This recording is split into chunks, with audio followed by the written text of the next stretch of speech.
Well, luckily, as we mentioned earlier, taste is subjective, so I could lie and say they all taste good. But you know, people ask us that a lot. What is our percentage of success and failure? And that's not a statistic that we keep.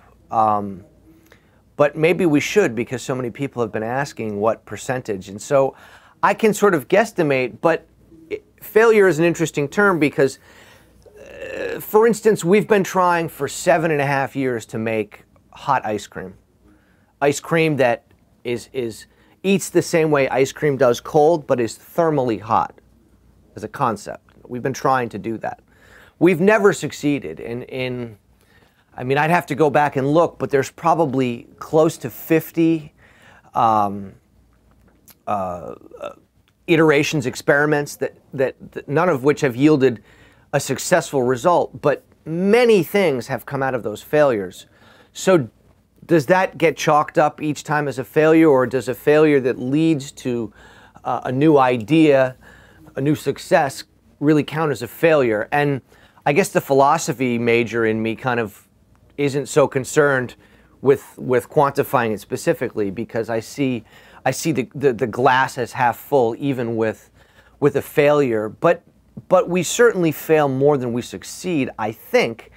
But we've also gotten better at the process, and we've also learned more. We know more today than we did yesterday, than we did last week, than we did 5 years ago. And so that allows us, in some respects, to be more effective in our experimentation, because we've probably gotten better at shaving off 20% of failures and getting closer to succeeding sooner. But I can't tell you how, a percentage, because at the end of the day, I don't know that that's, I mean, some might argue it's useful, but it's not really useful in my mind right now.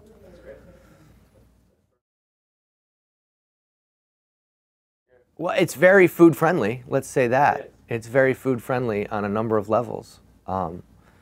So there is, I think, there are people right now exploiting its relationship to the cookie or the brownie or, things like that. And it would be very conducive to ice cream.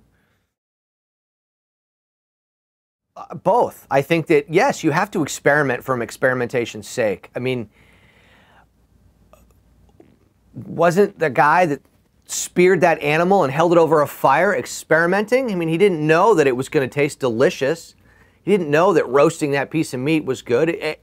And how that person even got there, I'm not entirely sure. But that was a very successful experiment. And thank God that somebody did it. I mean, why can't I, if I'm serving you food that isn't spoiled, I mean, why can't I play with it? What says that I can't or shouldn't play with it? To play with it and to learn more about it, because in playing with it, I'm going to learn something. If I have my eyes open and my mind open, there's no way I can't play with my food and not learn something.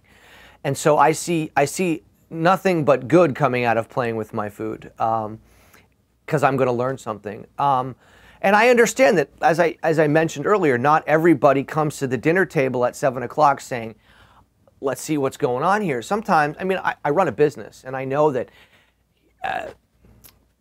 4 guys from Wall Street show up during bonus season, and they want to buy some big burly red wine, and they want to have some steak, and they want to laugh and make noise and be rambunctious and celebrate their success. They don't necessarily want to pay attention to their food, but I want to take their money and give them a good meal. But if 4 other people want to come at 7 o'clock and have the tasting menu and say, geez, let's see what's going on here, I think that my responsibility is to meet both of those people wherever they want to be met.